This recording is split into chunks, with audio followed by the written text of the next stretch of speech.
ஹபீபி இயக்குனர் மீரா கதிரவனுடைய படம்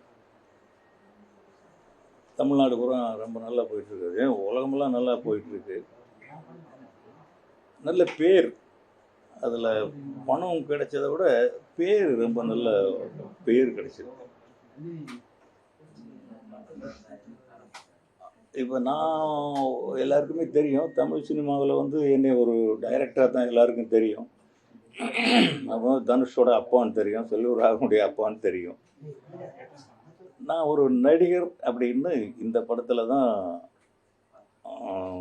தெரிஞ்சுது. அதுக்கு இந்த ஹபீபி எனக்கு சப்போர்ட் பண்ணிச்சு. உண்மையிலே நான் எதிர்பார்க்கல, ஹபீபியில் எனக்கு இவ்வளவு பெரிய பேர் கிடைக்கும் ஒரு நடிகனா அப்படிங்கிறது நான் எதிர்பார்க்கவே இல்லை. போகிற இடங்கள்ல எல்லாம் கிட்டத்தட்ட இது வரைக்கும் ஒரு 30-35 பாராட்டு விழா நடந்திருக்கு. இப்போ அந்த படம் ரிலீஸ்லேருந்து இப்போ வரைக்கும் தியேட்டர்களுக்கு, காலேஜுகளுக்கு, பொதுக்கூட்டங்களுக்கு, பொது இடங்களுக்கு போய்கிட்டே தான் இருக்கும். எல்லாருமே அவ்வளவு அஃபெக்ஷனேட்டாக கையை பிடிச்சி அழுதுகிட்டே பேசுகிறாங்க. இவ்வளவு நல்லா நடிச்சிட்டிங்க, இவ்வளவு நல்லா நடிச்சிட்டிங்க. நிஜமாவே அது வந்து நடித்தது தான், ஒன்றுமே தெரியாமல் ஒன்றும் நடிக்க முடியாது. அதை உள்வாங்கி வெளியில் கொடுக்குறதுங்கிறது ரொம்ப கஷ்டம்.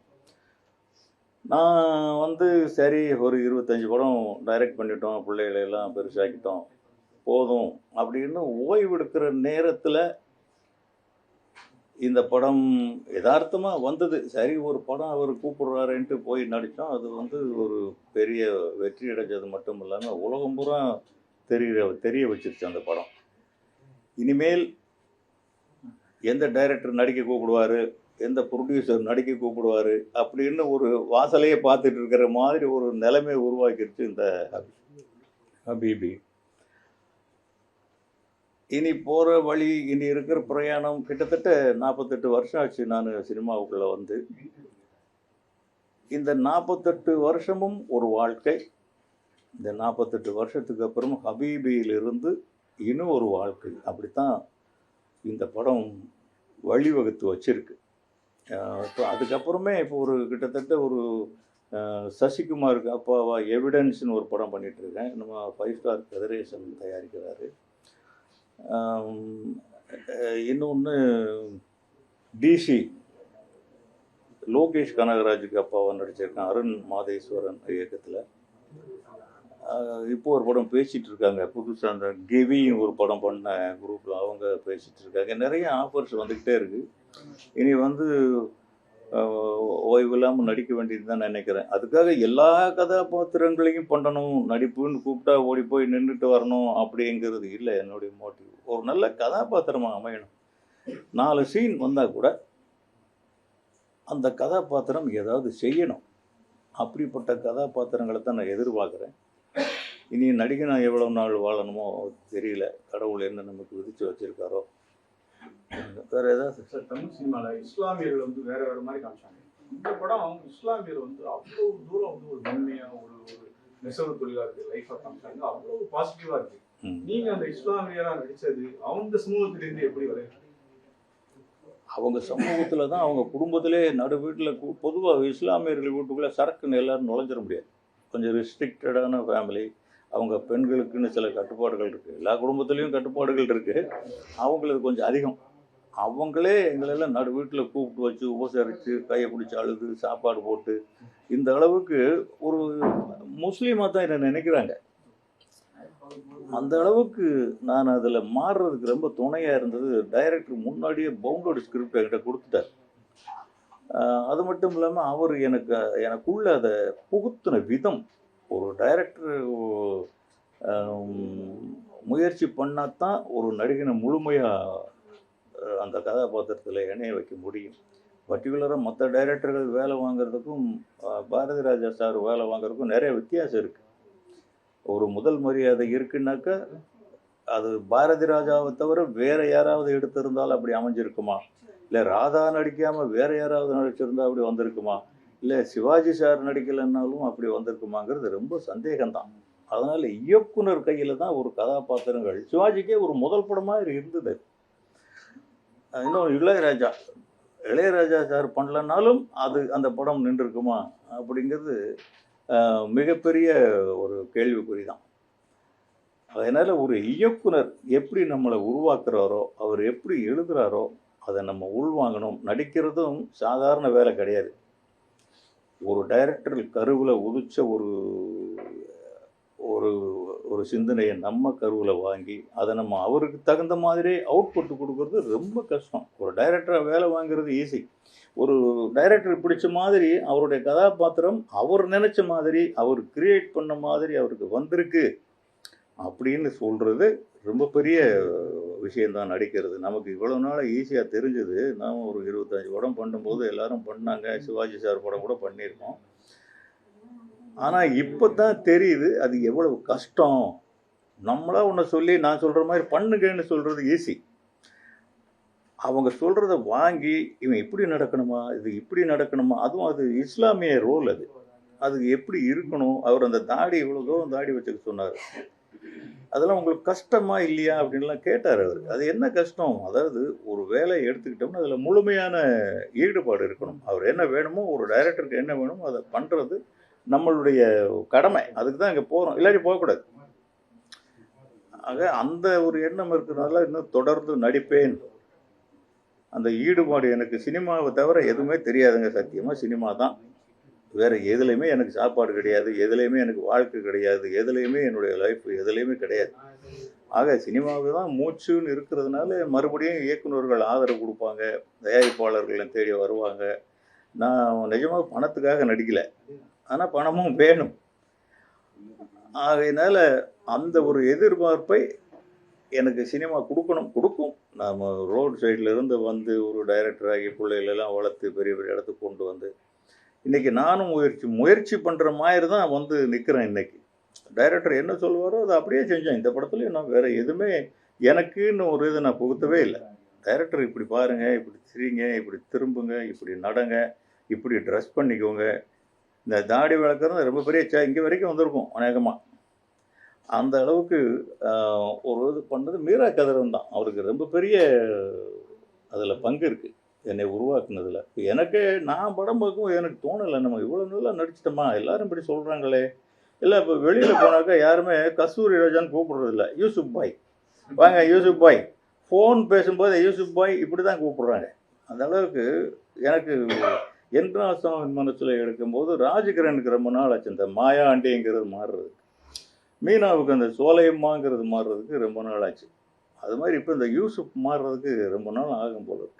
48 வருஷம் சினிமா சொன்னீங்க. குறிப்பிட்ட சில நாட்கள் ரொம்ப சந்தோஷமா இருந்திருக்கு, அவ்வளவு மனநிறைவு. எனக்கு தெரியும் நேற்று முந்தா நாளும் ஒரு அப்பாவா ஒரு இயக்குனரா தனுஷுக்கு வந்து 2 தேசிய விருது, அவர் படம் ராயனுக்கு கிடைச்சி, கேப்டன் படத்துக்கு தேசிய விருது கிடைச்சி. என்ன நினைக்கிங்க? எனக்கு இதே ஆஃபீஸ்லாம் ஸ்கூல் படிக்கிறத தம்பி வந்து நீங்க வந்து வலுக்கட்டாயம் சினிமா கிடைச்சிருந்தீங்க, அந்த இதை பற்றி சொல்லுங்க. சந்தோஷம்.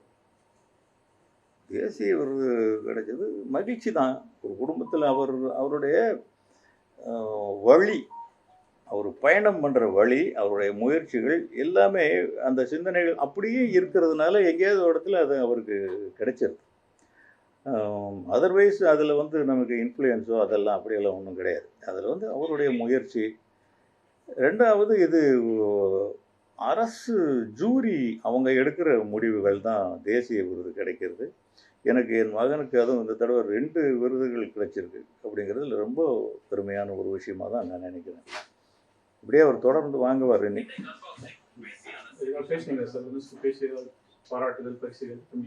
இல்லை, அது லக்கிலி நாங்கள் அன்னைக்கு அவர் வீட்டுக்கு போயிட்டு இருக்கும்போது தான் அந்த நியூஸே வந்தது. அதனால் ஒரே மெசேஜாக போயிடுச்சு. வீட்டில் சந்தோஷமாக இருந்தோம், அவர் கேக்கு வெட்டினார். அந்த மகிழ்ச்சி தான் மொத்த குடும்பத்துக்கும் ஒரு மகிழ்ச்சி தான்.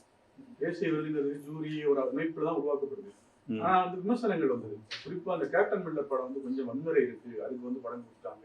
ராயன் படம் அப்படிங்கிற மாதிரி மற்ற எந்த நடிகருக்கும் அந்த விமர்சனம் வரல. தனுஷ் சார் படங்களுக்கு பார்த்தா அந்த விமர்சனத்துக்கு என்ன காரணம்? அது தெரியலைங்க. அந்த விமர்சனத்தை நம்ம பண்ண முடியாது. ஏன்னா தனுஷ் சாரோட பெரிய நடிகர்கள் தமிழ்நாட்டில் இல்லையா? அவங்களுக்கு முயற்சி பண்ணி அவங்க இன்ஃப்ளூயன்ஸ் யூஸ் பண்ணி அந்த அவார்டை வாங்கியிருக்க கூடாதா? அப்படி அது இல்லை. இது வந்து அரசு எடுக்கிற முடிவு, தேர்வு குழு எடுக்கிற முடிவுன்னு தான் நான் நினைக்கிறேன். இதில் வந்து மற்றபடி தனுஷுக்கு அவ்வளோ பெரிய புத்திசாலித்தனமாக கிடையாது. எங்கேயாவது போய் 4 பேரை பார்த்து பேசி, ஐயா எனக்கு அவார்டு கொடுங்க, ஐயா எனக்கு அவார்டு கொடுங்க, எப்படியாவது. ஏன் அவர் இப்போ தான் புதுசாக பார்க்குறாரா என்ன அவார்டு? இதுக்கு முன்னாடி ஆசுரனுக்கு வாங்கியிருக்காரு, பொல்லாத ஆடுகளத்துக்கு வாங்கியிருக்காரு. இது ஒன்றும் அதனால் அவார்டுக்காக ஏங்குற பையன் இல்லை. அது கொடுக்கும்போது அந்த மகிழ்ச்சியை நம்ம ஏற்றுக்கிறோம். இப்போ இந்தியாவில் ஒரு சிறந்த மம்முட்டி சார் வாங்கியிருக்காரு, அது எவ்வளோ பெரிய விஷயம். அவர் தான் இன்னைக்கு இந்தியாவில் பெஸ்ட் ஆக்டர்னு வாங்கியிருக்காரு. அப்படிங்கும்போது அது ஒரு பாராட்டப்பட வேண்டிய ஒரு விஷயம். ஓ, நம்ம பையன் வந்து அந்த சிந்தனையில் இருக்கான் அப்படிங்கிறது. நீங்களும் நடிக்கிறீங்க, செல்வராகவன் சார் நடிச்சிருக்காரு, பேரனும் நடிக்கிறாரு, அடுத்து யாத்ராலிங்காவும் நடிக்க வர போறாங்க. இது எப்படி பாக்குறீங்க? அதெல்லாம் பெரிய விஷயம் இல்லைங்க. அவங்களாம் இளைஞர்கள். 73 வயசுல நான் நடிக்க வந்திருக்கேன் பாருங்க, அதுதான் பெரிய விஷயம். இப்படி ஒரு களத்தில் வந்து நான் இறங்குவேன் அப்படின்னு நான் நினைக்கவே இல்லை. எனக்கு ரொம்ப பெரிய நம்பிக்கை இருக்குது. எல்லா இயக்குநர்களும் என்னை யோசிப்பாங்கன்னு, எல்லா ப்ரொடியூசர்களும் என்னை விரும்புவாங்கன்னு நினைக்கிறேன். அதே மாதிரி ஸ்பாட்டுக்கு போனாக்கா அங்கே என்ன வசதிகள் இருக்கோ அதுக்குள்ளே வாழ்ந்துட்டு வந்துடுவேன். எனக்கு அது வேணும் இது வேணும் அப்படின்னு அராஜகமாக எதுவும் நான் நடக்க மாட்டேன். அதனால் அந்த நம்பிக்கை இருக்குது. அவங்க ஒட்டுமொத்த குடும்பமே சினிமா தான் அப்படின்னு ஆயிடுச்சு போல இருக்குது. பேரன் பவிஷ் இப்போ வந்திருக்காரு, இன்னும் அடுத்த யாத்திரா வருவார், இன்னும் லிங்கா வருவாரா என்னமோ. எத்தனை பேர் வருவாங்கன்னு தெரியல. இருக்கிறவங்க பூராமே வருவானோ என்னமோ தெரியல.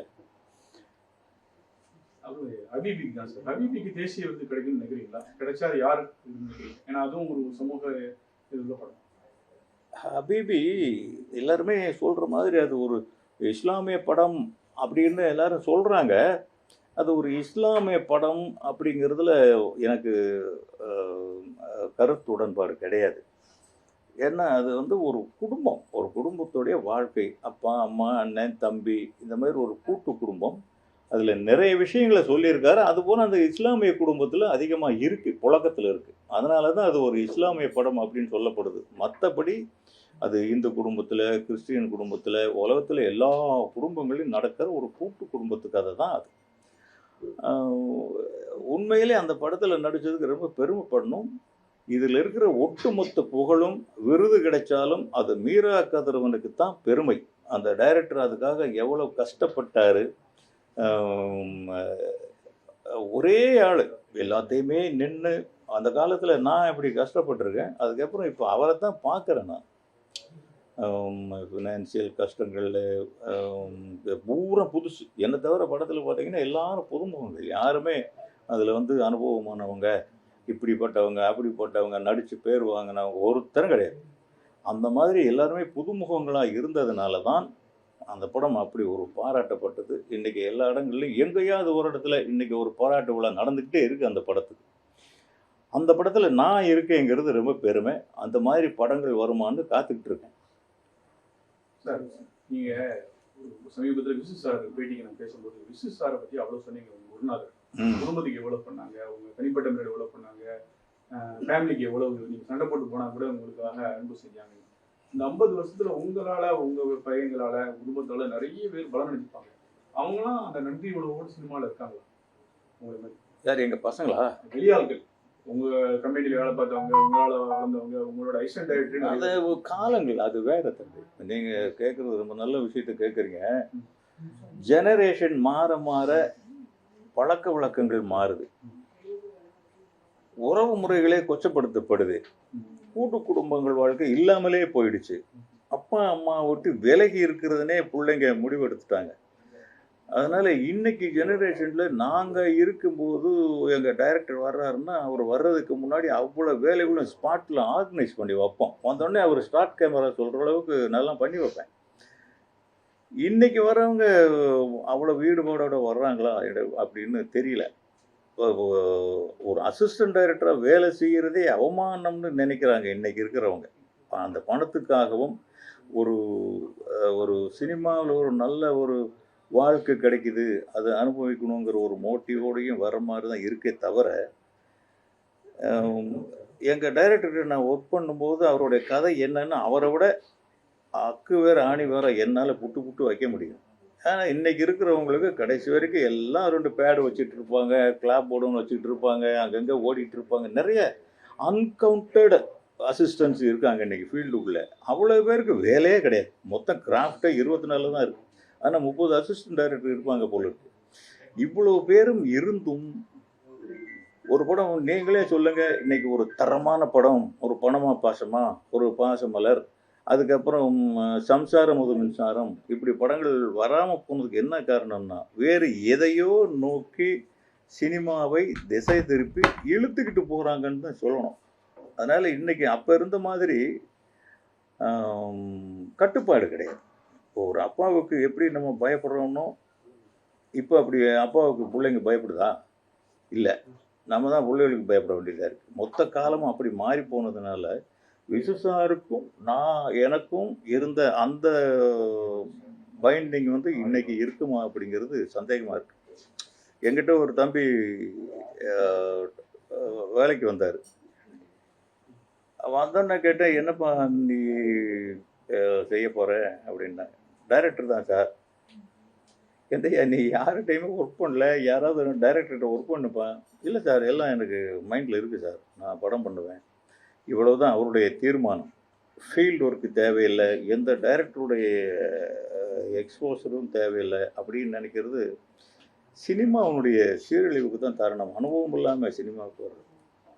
அதனால் விசுசாரையே கம்பேர் பண்ணி சொல்ல முடியாது. இன்றைக்கி அவரோட டாமினேட்டிங்காக டைரக்டர்ஸ் இருக்காங்க, அசிஸ்டன்ஸும் இருக்காங்க. இருந்தால் கூட அந்த அளவுக்கு ஒரு ஃபேமிலி மாதிரி இருந்து ஒர்க் பண்ணுறது இன்றைக்கி குறைவாக இருக்குது. சார், உங்களுடைய வாழ்க்கையை பற்றி நிறைய மேடையில் எல்லாம் சொல்லியிருக்கீங்க, எவ்வளோ கஷ்டப்பட்டாங்க, போராட்டணும். ஆனால் அது வந்து ஒரு புத்தகமாக எழுதிருக்கீங்க. நீங்கள் வந்து கீழே உட்காந்துக்கிட்டீங்கன்னா ஈஸியாக இருக்கும். அது கேமரா அதை வந்து புத்தகமாக எழுதுறீங்க, பதிவு பண்ணி அந்த இதில் இது பண்ணுறீங்க, உங்க சம்பவங்கள்லாம் சொல்கிறாங்க. அது புத்தகம் ரெடி ஆகிருக்கா? என்ன பேர், யார் ரிலீஸ் பண்ணுறா? புத்தகம் 2 புத்தகம் வெளியில் வந்துருச்சு. பாமர இலக்கியம் அப்படின்னு முதல் புத்தகம், அது ரொம்ப நல்லா போச்சு. எங்கேயாவது இருக்கும், அங்கே இருக்குன்னு நினைக்கிறேன். அதுக்கப்புறம் ஒரு பழைய காதல் கடிதம் அப்படின்னு ஒரு நூல், அதுவும் வெளியில் வந்துருச்சு, நல்லா போகுது. இப்போ துள்ளுவதோ சினிமா அப்படின்னு குமுதத்தில் ஒரு 90 வாரத்துக்கு ஒரு தொடர் ஒன்று எழுதினேன் சினிமாவை பற்றி. அதான் நான் கிராமத்திலேருந்து வந்ததுலேருந்து இப்போ கரண்ட்டில் இருக்கிற சிச்சுவேஷன் வரைக்கும் அதை அப்படியே புக்காக போடலான்னு இப்போ அது அந்த ஒர்க்கு நடந்துகிட்டு இருக்கு.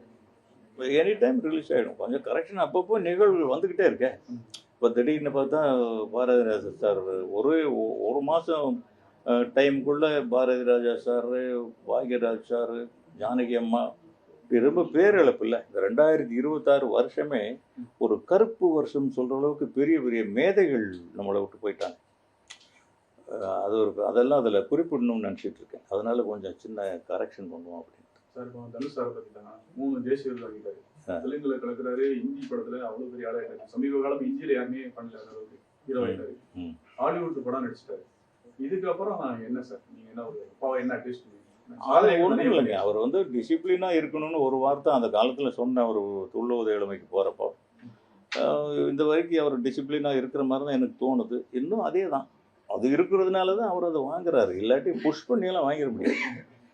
அதனால் அது இருக்குது. இப்படியே கடைசி வரைக்கும் அவர் இருக்கணும். நம்ம பிள்ளைங்க நம்ம கண்ணு முன்னாடி பெருசாக இருக்கணும், நல்லா ஹாப்பியாக இருக்கணுங்கிறத தவிர ஒரு அப்பா அம்மாவுக்கு என்ன வரப்போகுது? அவங்க சமீபத்தில் இந்த கொடி அது இதுன்னு ஒரு வைரலாக இருந்தது, அதை பற்றி அதெல்லாம் சும்மாங்க, ஏதாவது வைரல் வந்துட்டு தானே இருக்கும். இல்லாட்டி மீடியாவுக்கு இது வேலை இல்லை, பப்ளிக்கு என்ன வேலை? கட்சி ஆரம்பிக்க போறாரு, அரசியலுக்காக தான் அந்த கொடி இல்லை. அவர் ஆரம்பிச்சாதான் ஆரம்பிச்சுட்டு போறாரு. யாருக்கு என்ன? அவர் ஆரம்பிக்கல, அதனால யாருக்கு என்ன? அதனால ஒரு பெண்ணு மேல் ஒரு தடவை இந்தியாவுக்கு சுதந்திரம் வந்துட போகுதா என்ன? அவர் அதை ஏதோ பண்ணுறாங்க, அதில் நான் அவ்வளோ கேட்டுக்கிறது இல்லை, அதில் தலையிடுறதும் இல்லை. ரொம்ப கிட்ட என்ன பண்ணால் என்னப்பா தான். அதர்வைஸ் நாங்கள் பார்க்கும்போது நீ என்ன படம் பண்ணுற, நான் என்ன படம் பண்ணுறேன். இப்போ இந்த அபிபிக்கே பண்ணும்போதுன்னா பல நாட்கள் போயிட்டு வர வேண்டியதாக இருந்தது. அப்போ கூட அவங்க எங்கே போகிறீங்க, எதுக்கு போகிறீங்க அப்படின்னு இப்போ கேட்கவே மாட்டாங்க. நாங்களும் மீட் பண்ணும்போது நீ என்னப்பா படம் பண்ணுற, எவ்வளோ சம்பளம் வாங்குற, எதுக்கு கொடி போட்ட, எதுக்கு கொடி போடல, இதெல்லாம் நமக்கு அறிவுக்கு எட்டாத வேலை. அதனால் அதை பற்றி ஒன்றும் பண்ணுறதில்ல. எனக்கு அது ஒன்றும் அதில் பெருசாக ஒரு இது இருக்கிற மாதிரி எனக்கு தோணலை. சார், நிறைவா சார், அபிபி படம் பார்த்துட்டு ஒய்ஃப் என்ன சொன்னாங்க? நீங்கள் பொண்ணு பேசினதை பற்றி சொல்லிட்டீங்க, அதுக்கு போயிட்டாங்க. சார் சொன்னதை சொல்லிட்டாங்க. செல்வராகவன் சார் அவர் டைரக்டர், அப்புறம் ஒய்ஃப் அந்த கேரக்டர் என்ன சொன்னாங்க? அவங்க அந்த இறுதி காட்சியெல்லாம் பார்க்கல, வெளில வந்துட்டாங்க. அப்புறம் நான் முதலே சொல்லிட்டோம், அவங்க அந்த மாதிரி காட்சிகள் வந்து படத்துலேயே ஃபைட்டில் கூட யாராவது தனுஷ் அடித்தா அவங்களுக்கு அழுக வந்துடும். அவன் அடிக்கலாம் 10 பேரை, ஆனால் அவனை யாருமே அடிக்கக்கூடாது அப்படிங்கிற ஒரு கேரக்டர் அவங்க. அதனால் அந்த காட்சி வந்தோன்னே திருப்பி வெளியில் கூட்டிகிட்டு வந்துட்டோம். திருப்பி அவங்கள வரமாட்டேன்ட்டாங்க. அதனால் அவங்களுக்கு அவங்க எப்போவுமே விமர்சனங்கள், படம் நல்லா இருக்கா, நல்லா இருக்குது, நல்லா பண்ணியிருக்கீங்க, நல்ல படம், இவ்வளோ தான். அவங்க ரொம்ப பெரிய கிரிட்டிசைஸ் பண்ணுற அளவுக்கு பக்குவம் இல்லாதவங்க. அவங்க அந்த ஒரு லேடியுடைய சென்டிமெண்ட் தான் எங்களை எல்லாம் இன்னும் காப்பாற்றிக்கிட்டு இருக்கு. அதனால் அவங்க அந்த இதுக்குள்ளே விமர்சனத்துக்குள்ளே போகாமல் இருக்கிறது ரொம்ப நல்லது. ரொம்ப நன்றிங்க சார். வேற அடுத்த பயணங்கள் பற்றி, படத்தை பற்றி ஏதாவது சொல்லுங்க சார். நிறைவே நீ அடுத்த பயணம் தொடர்ந்து நடிக்கிறது தான் நினைக்கிறேன். டைரக்ட் பண்ணுறதுக்கு யாரும் படம் கொடுப்பாங்களான்னு தெரியல. நான் 1 கோடி 1.5 கோடி கொடுங்க, ஒரு நல்ல படமாக எடுத்து கொடுக்குறேன்னு சொல்லிட்டு தான் இருக்கிறேன். யாரும் நம்பி வரமாட்டேங்கிறாங்க. ஆனால் நடிக்கிறதுக்கு கூப்பிடுவாங்க. இந்த மாதிரி நடிக்கிறதுக்கு ஆள் இல்லைன்னு படம் பார்த்தவங்க அத்தனை பேரும் சொல்கிறாங்க, கூப்பிடுவாங்க. நானும் ரொம்ப தொந்தரவுலாம் கொடுக்காம அவங்களுக்கு கொடுக்குறத சாப்பிட்டுட்டு அந்த வசதிகளோடு இருந்துட்டு, ஆனால் நல்லா கவனிச்சுக்கிறாங்க. போனால் ஒரு சீனியர் மேன், நம்ம இருக்கிற ஒழுங்கு தான் நமக்கு பாதை. இதில் ஒரே கேள்வி, நீங்கள் தனுஷ் சாரை நல்ல வெட்டி நடிக்க வச்சிங்க. அவர் இப்போ டைரக்டர் ஆகி இப்போ உங்களை நடிக்க கூட்டா அவர் சொல்லி நடிக்க ரெடியாக இருக்கீங்களா? ஏங்க அவர் ஒரு தேசிய விருது வாங்கிட்டார். இப்போ டைரக்டருக்கு அவர் கூப்பிட்டு நடிக்க சொன்னால் போகாமல் எப்படி இருப்பேன்? போவேன். ஆனால் செல்வர் அவங்ககிட்ட போகணுங்கிற சந்தேகம். ஏன் சார்? அவர் ரொம்ப கொடூரமாக நடத்துவார். இந்த 2 புதுப்பேட்டையில் ஒரு ரோலுக்கு போட்டு அவருக்கும் எனக்கும் செட் ஆகலை.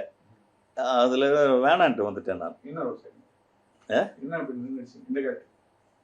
படத்தில் இல்லை அந்த கேரக்டர். அதனால் ஒரு பெரிய டிஜிபி மாரி ஒன்று போட்டாங்க. காலையிலேருந்து சாயந்தரம் வரைக்கும் ப்ரொசஷனாகவே இருந்தது. ஒரு போலீஸ் ஒரு கண்ட்ரோல் பண்ணுற மாதிரி. ஒரு டெட் பாடி ஊர்வலமாக வருது. கடைசியில் முடியும் போது ஒரு க்ளோஸ்அப் வச்சாங்க. அது எனக்கு சொல்ல வரல, உண்மையிலே வரல தான். நான் சரியாக பண்ணலைங்கிறது ஒத்துக்கிறோம் நம்ம. திடீர்னு வேறு எதுக்கோ கூப்பிட்டு நீங்கள் இதை நடிங்கன்னு ப்ரிப்பரேஷன் இல்லாத போயிடும் இல்லையா? அப்புறம் சாயந்தரம் ரூமுக்கு போய் கேட்டேன், இது என்னப்பா ரோலு, அது யார், ப்ரொசஷனில் வர்றது யார், இது யார்? இவர் டிஜிபி, அவர் தான் தனுஷ், அவர் பெரிய ரவுடி, நீங்கள் தான் என்கவுண்டரில் அவரை போடுறீங்கன்னாரு. அன்னைக்கு சாயந்தரமே அவங்களை கேட்காமலே ஃப்ளைட்டு பிடிச்சி வீட்டுக்கு வந்துட்டேன். இது ஏன் நமக்கு வரல அப்படிங்கிறதுல ஒரு மாரல் இருக்குது பாருங்க. அப்புறம் ஒரு ஃபோனில் சத்தம் போட்டார், என்னப்பா சினிமா தானே, நீங்கள் இவ்வளோ பெரிய டைரக்டர், உங்களுக்கு தெரிய வேணாமா? இல்லைப்பா, சினிமானாலும் கூட அப்பா பிள்ளைங்கிறது ஒன்று தான், இதனால எனக்கு வராமல் இருந்திருக்கு அப்படின்னு சொல்லிட்டு வந்தேன். Okay sir, thank you.